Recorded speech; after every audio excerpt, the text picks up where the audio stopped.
नमस्कार, मैं Sumant. Welcome to prep IAS. तारीख है 16 दिसंबर और हम डिस्कस करेंगे दो बेहतरीन क्वेश्चंस। दिन है शुक्रवार और हमारा जो पहला सवाल है वो है न्यूक्लियर पावर प्लांट पे। हम लोग बात करेंगे हमारा जो 3 स्टेज न्यूक्लियर प्रोग्राम है उसके बारे में। जो क्वेश्चन नंबर 2 है वो है लैंड लीजिंग के बारे में। लैंड लीजिंग क्या होता है, क्या फ़ायदे हैं इसके, क्या चैलेंजेस हैं इसके, हम इसकी बात करेंगे। आपको आंसर सबमिट करना है टेलीग्राम ग्रुप में, जिसका लिंक डिस्क्रिप्शन में दिया हुआ है। ये जो हमारी क्लास है वो 25 दिसंबर तक चलेगी, मतलब कि अभी ये करीब 9 दिन क्लास और चलेगी आंसर राइटिंग वाली। तो जो भी आंसर राइटिंग प्रैक्टिस करनी है इसको कीजिए आप। बाकी ये क्लास हम लोग कंटिन्यू करेंगे फिर प्रीलिम्स के बाद, ठीक ना। 25 के बाद हम लोग जो क्रैश कोर्स है प्रीलिम्स के लिए उसका सोच रहे हैं कुछ, तो प्लान आपको मिल गया होगा, ठीक है ना। प्लस कुछ टेस्ट सीरीज भी हैं हमारे प्रीलिम्स के लिए। चलो, जो सवाल है वो देखिएगा। Comment on the significance of nuclear power for a country like India. In this context also analyse the progress and challenges associated with 3 stage programme for nuclear power generation. Bharat जैसे देश के लिए न्यूक्लियर पावर का क्या significance है, आपको पहले ये बताना है। उसके बाद analyse the progress and challenges. जो 3 स्टेज का प्रोग्राम हमारा है उसमें हम अभी तक कहाँ तक पहुँचे हैं, क्या प्रोग्रेस हमने हासिल किया है। तो सेकंड आपका ये हो गया। क्या चैलेंजेस हैं इस प्रोग्राम के साथ, आपको ये बताना है। तो इस क्वेश्चन में आपके 3 पार्ट हैं। 15 मार्क्स का क्वेश्चन है, आपको आंसर करना है 200 वर्ड्स में, ठीक है ना। चलो, इसका इंट्रो में क्या लिखेंगे आप। इंट्रो में कुछ ना लिखिए, बस हमारा एनर्जी है, एनर्जी में न्यूक्लियर पावर का कितना परसेंटेज है, percentage of nuclear power in total energy generation, ये बता देंगे आप, ठीक है ना। अब आएंगे बॉडी पर। बॉडी में बताएंगे कि क्या सिग्निफिकेंस है न्यूक्लियर पावर प्लांट का। सिग्निफिकेंस ऑफ न्यूक्लियर पावर, इसको हेडिंग में डाल दीजिएगा, बॉक्स में डाल दीजिएगा। सिग्निफिकेंस बताने के बाद आप बताएंगे 3 स्टेज न्यूक्लियर प्रोग्राम के बारे में। बॉडी का जो अगला पार्ट होगा वहाँ बताएंगे 3 स्टेज न्यूक्लियर प्रोग्राम के बारे में। यहाँ पर आपके पास मौका है एक डायग्राम बनाने का। डायग्राम के ज़रिए अगर आप ये 3 स्टेज बता पाए तो बहुत ही बढ़िया रहेगा। इसके बाद इस 3 स्टेज न्यूक्लियर प्रोग्राम में क्या प्रोग्रेस हुआ है, कहाँ तक हम पहुँचे हैं ये बता देंगे, क्या चैलेंजेस हैं ये बता देंगे, और लास्ट में आप कंक्लूड कर देंगे। कंक्लूजन में आप एक जो वे फॉरवर्ड है ना, सिंपल सा, देखो पहले से ही हमारे पास 4 पार्ट हो गया है क्वेश्चन का, 4 डायमेंशन कवर कर रहे हैं। तो वे फॉरवर्ड हमको बहुत एक्सटेंसिव नहीं लिखना है, क्योंकि ये क्वेश्चन में पूछ भी नहीं रहा है। हमें केवल कंक्लूजन के पर्पज़ से एक साधारण सा वे फॉरवर्ड लिख के दे देना है कि क्या किया जाना चाहिए, इन चैलेंजेस को कैसे सॉल्व किया जाए, वो एक लाइन में देना है ये वाली बात। क्योंकि आपके पास टाइम रहेगा नहीं इतना जो डिमांड है फुलफ़िल करने का। पहले सिग्निफिकेंस लिखो, फिर 3 स्टेज के बारे में बताओ, फिर प्रोग्रेस बताओ, फिर चैलेंजेस बताओ, टाइम निकल जाएगा, टाइम इतना है नहीं। तो इंट्रो में कंक्लूजन पर हम टाइम यहाँ पर कम देंगे, इसीलिए मैंने इंट्रो में केवल परसेंटेज बताया और कंक्लूजन में केवल एक लाइन में क्या किया जाना चाहिए, एक वे फॉरवर्ड जो दे दिया वो।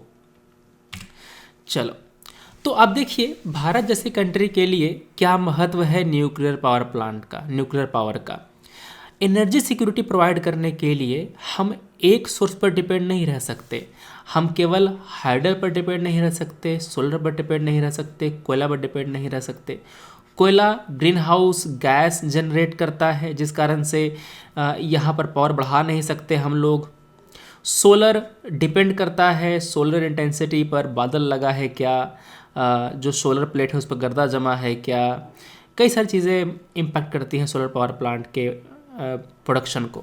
हाइडल हाइडल वाला जब बनाते हैं, जब कोई डैम बनाते हैं तो लार्ज स्केल में डिस्प्लेसमेंट होता है।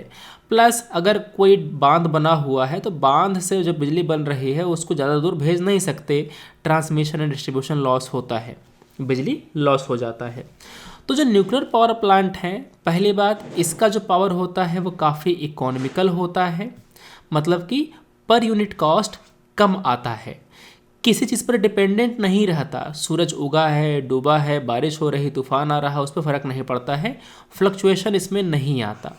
जब तक इसको न्यूक्लियर फ्यूल मिलता रहेगा तब तक ये काम करता रहेगा। क्लाइमेट पर इम्पैक्ट भी कम होता है क्योंकि कोई ग्रीन हाउस गैस भी जनरेट नहीं होती। और चूंकि हम एक सोर्स पर डिपेंड नहीं हैं, अपना एनर्जी का सोर्स डाइवर्सिफाई कर रहे हैं, तो एनर्जी सिक्योरिटी भी हम लोग अचीव करते हैं।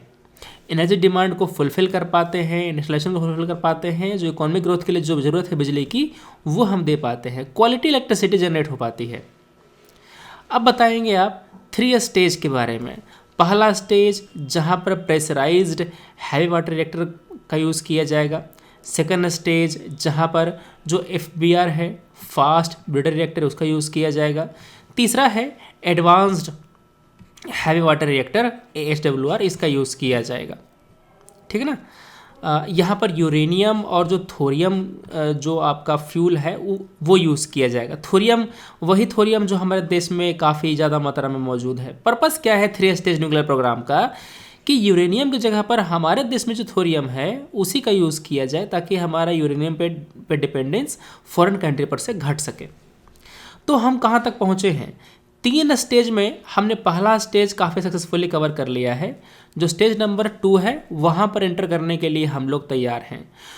कलपक्का में बनाया जा रहा है एक फास्ट ब्रीडर रिएक्टर, प्लूटोनियम 239 का जो फ्यूल है वो वहाँ पर यूज़ होगा। ठीक है ना। तो जो स्टेज नंबर 2 पे एंटर करेंगे, फिर वहाँ से स्टेज नंबर 3 की ओर जाएंगे। मगर काफ़ी चैलेंजेस हैं न्यूक्लियर पावर प्लांट में, न्यूक्लियर पावर में। पहला चैलेंज तो ये है कि यूरेनियम हमारे यहाँ है नहीं, हमको इंपोर्ट करना पड़ता है, तो हमारा डिपेंडेंस है यूरेनियम पर, दूसरी कंट्री पर।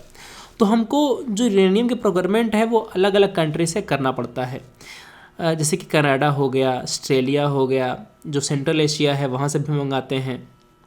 इसके साथ साथ अगर आपको न्यूक्लियर पावर प्लांट लगाना है तो पूरा कॉस्ट आपको शुरू में ही लगाना होता है, ये नहीं कि स्टेज बाय स्टेज लगाएंगे। तो बहुत ही बड़ा अमाउंट में इन्वेस्टमेंट में चाहिए होता है अगर आपको कोई न्यूक्लियर पावर प्लांट लगाना है तो। इसके साथ साथ कई सारे जो अपोजिशन है वो देखने को मिले हैं, जैसे कि जैतापुर न्यूक्लियर पावर प्लांट है वहाँ पर अपोज किया गया था। कुडनकुलम, मिथी विरोधी प्रोटेस्ट, ये सब एग्जाम्पल हैं कि जहाँ पर न्यूक्लियर पावर प्लांट बनता है वहाँ पर प्रोटेस्ट देखने को मिलते हैं। जब आप न्यूक्लियर फ्यूल से जो बिजली बनाते हैं तो कई सारे जो न्यूक्लियर वेस्ट हैं वो जनरेट होता है। इनको ठिकाने लगाना भी काफ़ी मुश्किल का काम है, काफ़ी पैसे खर्च होते हैं इसको ठिकाने लगाने में। इसके साथ साथ स्किल्ड वर्क फोर्स ये हमारे पास मौजूद नहीं होता।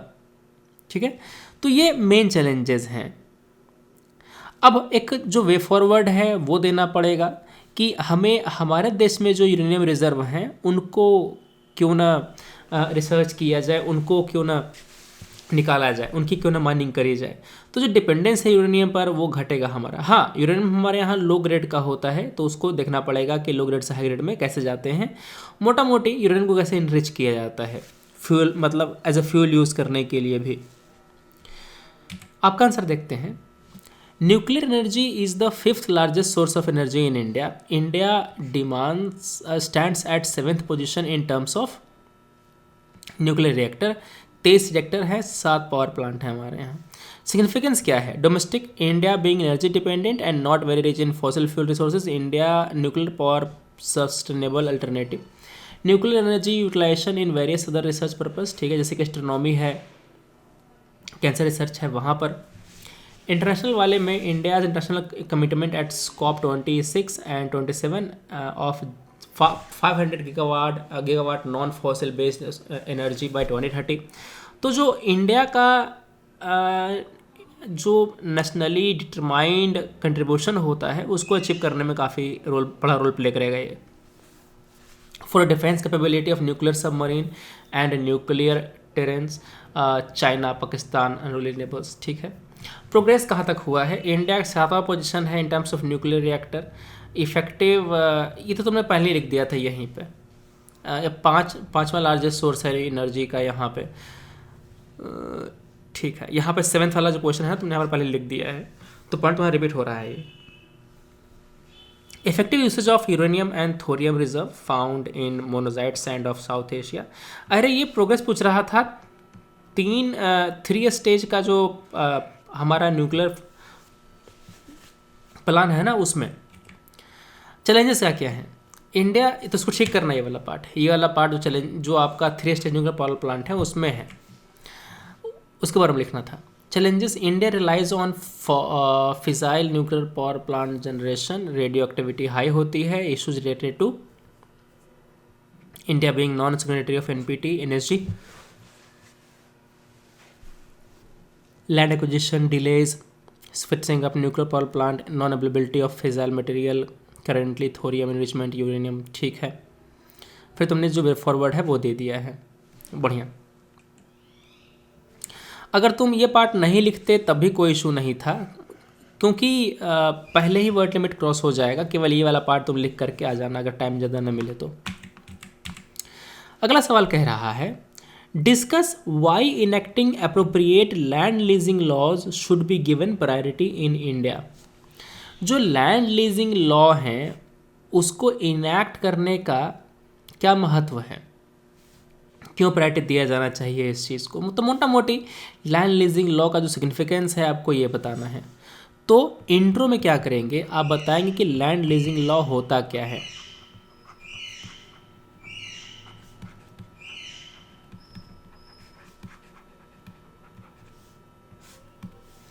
ठीक है,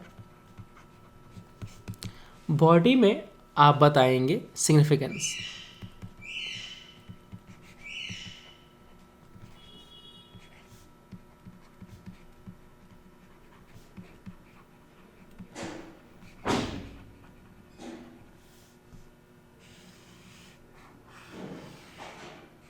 ठीक है, discuss why enacting appropriate land leasing law should be given priority in India. तो जो सिग्निफिकेंस है आपने ये बता दिया, लास्ट में इसको आप कंक्लूड कर देंगे। ठीक है, इतना ही करना है इस क्वेश्चन में। ये 15 मार्क्स का सवाल है, आपको आंसर करना है 200 वर्ड्स में। हाँ, अगर मैं क्वेश्चन आपको 10 मार्क्स का भी देता तभी कोई इशू नहीं था, जितना लिखना था वही लिख करके आते। इसमें कुछ और नहीं, इतना ही लिखना है। Discuss why enacting appropriate land leasing law should be given priority in India. ठीक है, मत लिखना है इसमें यहाँ पे।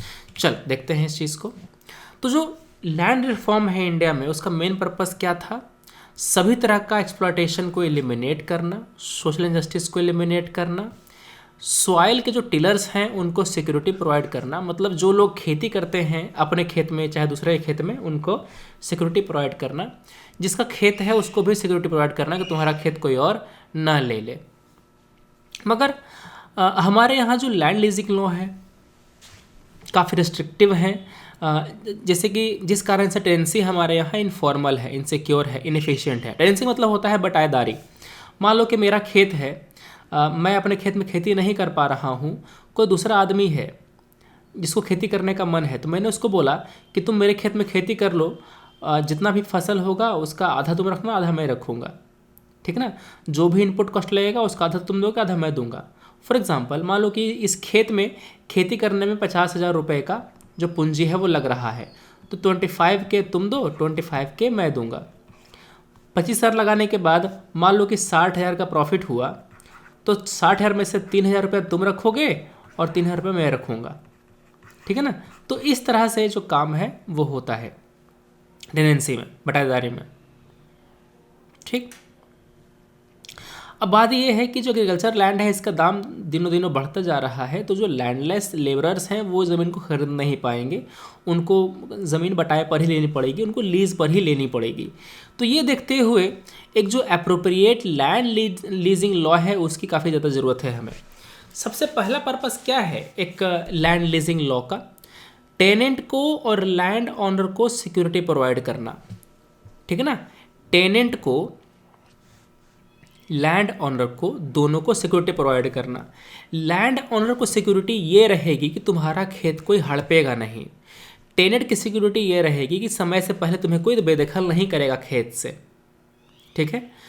सबसे बड़ी बात, जब टेनेंट के पास, जब बटाईदार के पास लीगल डॉक्यूमेंट होंगे बटाईदारी के, लैंड लीजिंग के, तो उस डॉक्यूमेंट को यूज़ करके वो जो लोन है वो ले सकता है बैंकों से। ठीक है। अभी क्या होता है, चूँकि बटाईदार के पास कोई लिखित डॉक्यूमेंट नहीं है, कोई रिकॉर्ड नहीं है, इसी कारण से वो इंस्टीट्यूशनल क्रेडिट नहीं उठा पाता और फिर उसको डिपेंड रहना पड़ता है नॉन इंस्टीट्यूशनल क्रेडिट पे, जो सेठ साहूकार हैं वहाँ पे, तो जो काफ़ी ज़्यादा दर पर ब्याज जो है वो लेते हैं। इसके साथ साथ चूँकि सारी चीज़ें लिखित हैं, डॉक्यूमेंटेड हैं, तो डिस्प्यूट कम होता है, डिस्प्यूट रिजॉल्व करने का प्रक्रिया काफ़ी आसान होता है उस फील्ड में, उस केस में। इसके साथ चूँकि लैंड ओनर को पता है कि मेरा ज़मीन पर खेती हम नहीं करेंगे, ज़मीन पर खेती सामने वाला करेगा और इतना टाइम के लिए करेगा, तो उसके पास इंसेंटिव है उसमें इन्वेस्टमेंट करने का। बटाईदार भी देखेगा कि बोलेगा कि 3 साल तक खेती मेरे को ही करनी है, तो क्यों ना इस खेत में जो इन्वेस्टमेंट है वो किया जाए, इसकी सॉइल में इम्प्रूवमेंट है वो सब लाया जाए, तो इससे जो इन्वेस्टमेंट एग्रीकल्चर में वो भी इम्प्रूव होगा। तो ये मेन सिग्निफिकेंस है लैंड लीजिंग लॉ के, जिस कारण से हमको ये लॉ इंडिया में लाने चाहिए। अब आपका आंसर देखते हैं। Land leasing laws aims to permit and facilitate leasing of agriculture land to landless and marginal farmer. ठीक है। Model land leasing act 2016। देखो, कुछ लोग होते हैं जो काफ़ी छोटा छोटा लिखते हैं, उनको मैं कहता हूँ 0.7 वाला पेन से अपना आंसर लिखे। तुम्हारा उल्टा है, तुम काफ़ी बड़ा बड़ा लिखते हो, तुम इतने बड़े पेज में इतना कम लाइन लिखते हो, तो थोड़ा छोटा लिखो, थोड़ा साफ लिखो। Provide legal mechanism to leasing process. 36% tenants in India are landless, जिनको जो लैंड राइट है वो दिए जाएंगे। Ensure benefits to tenants, ensure and enable owner to leasing land for increase biodiversity, investment, employment in agriculture. ठीक है। What is the need? Model land leasing act 2016। ये तुमको कहाँ पूछा बाबू? ये तुमसे कहाँ पूछा और ये तुमसे कहाँ पूछा? सवाल में चैलेंज तो पूछा ही नहीं, न ही तुमको लैंड लीजिंग लॉ के बारे में पूछा क्या? ये सब बातें पूछी क्या? तो तुमको इसकी ज़रूरत थी क्या? नहीं ज़रूरत थी, न ही तुम्हें इसका ज़रूरत था। तुम्हें इसी को एक्सपैंड करना था, इसी पर तुम्हें और भी चीज़ें लिखनी थी, केवल वही पूछ रहा है यहाँ पे। ठीक है। Discuss why enacting appropriate land leasing law should be given priority in India. Clear है? ठीक है ना। तो देखिए कि आपके जो सवाल जो डिमांड करा जा रहा है वो क्या पूछा जा रहा है और क्या क्या आप लिख रहे हैं।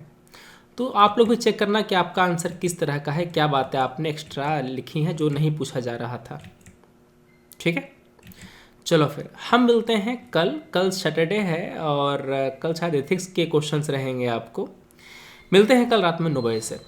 Thanks for watching, take care, जय हिंद।